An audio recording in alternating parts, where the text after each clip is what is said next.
अस्सलाम वालेकुम व्यूअर्स, कैसे हैं आप सब। उम्मीद करता हूँ आप सब खैरियत से होंगे। आज का हमारा टॉपिक है स्पोकन इंग्लिश फ्रेजेस जो डेली बेसिस पे यूज़ किए जाते हैं। तो आइए चले देखते हैं कौन से जो डेली बेसिस यूज वर्ड्स हैं वो डिस्कस कर लेते हैं।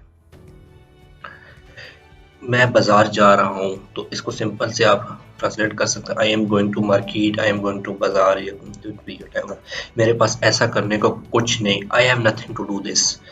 अलग मजाक ये सच है। Joking apart it is true. Just आप ये बोल सकते हैं अलग मजाक ये सच है। गाली देना बुरी बात है। It is bad to abuse. जूते उल्टे पड़े हैं। Shoes lies upside down. कमाल कर दिया। Don't done wonderfully. ज्यादा गड़बड़ ना करें। डोंट फस टू मच।